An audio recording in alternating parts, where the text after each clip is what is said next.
Amma mkpocha nzacha nke ọnwa Ọgọst eme na steeti a gara nnọọ nke ọma na ụfọdụ mpaghara ABS gbara ụkwụ. Onye nta akụkọ ABS n'okwu ọlụ bụ Ngozi Obileri jenyoche ka bọọlụ si aga n'ahịa Oyolisa, Afọmkpọ, Ugwunwasike na Mkpọ Junction wee weta akụkọ na ndị mmadụ rubere isi na-abụ ntụziaka na mpaghara ndị ọzọ niile ma ewepụ ahịa Afọ Igwe na Ugwunwasike. Gela akụkọ ya n'uju.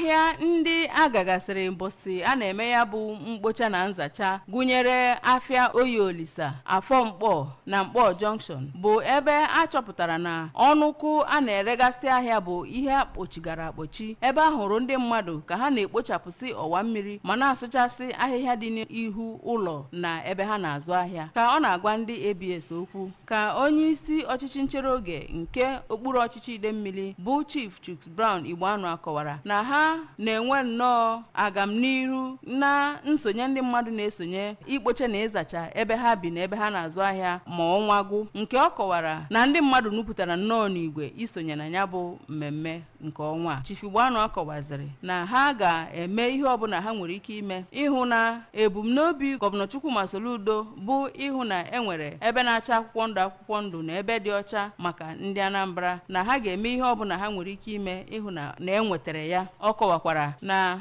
ihe so ha ji wee na-enwe agamniru na ndị mmadụ isonye na ya bụ mkpocha na nzacha bụ ekwe ha na-akụ ma na-akọwapụtara ndị mmadụ mkpa ọ dị idobe ebe ha bi ọcha, ya na ime ka ha na-amata ngwa ngwa erubere na ngwụsị ọnwa na ọkwa ụbọchị Satọde dị otu a ka a ga-eme mkpocha na nzacha, ma kọwakwazi na ndị niile nupụrụ isi na ya bụ iwu bụ ndị edebere na ụlọ ọrụ Okpuruochichi ahụ tutu ọkwa elekere 10 nke ụtụtụ. Ọ dọziri aka na ntị nyegara ndị na-emebi ya bụ iwu, kọwakwa na bido ugbu a gaba na onye ọbụla ejidere na oge ahụ a na-eme ya bụ mkpocha na nzacha ga-abụ onye ga-atagbu onwe ya n'ahụhụ n'okpuru iwu. Ụfọdụ ndị bi na Mkpọ gwara ndị ABS okwu, ndị gụnyere Maazị Sunday Yawune na Chris Udo, kọwara na ha na-atagbu onwe ha n'ahụhụ ikpochasị ọwa mmiri ha oge ọbụla n'ihi na ndị mmadụ na-ebute ahịhịa na-awụnye n'ime ọwa mmiri oge ọbụla mmiri zoro, ma kpọkuzie gọọmenti ka ha bikodo ododo kwụsị ịwụnye ahịhịa n'ime ọwa mmiri nke ndị mmadụ na-eme, ya nakwa ịwụsasị ahịhịa n'ụzọ. Abụ m Ngozi Obileri.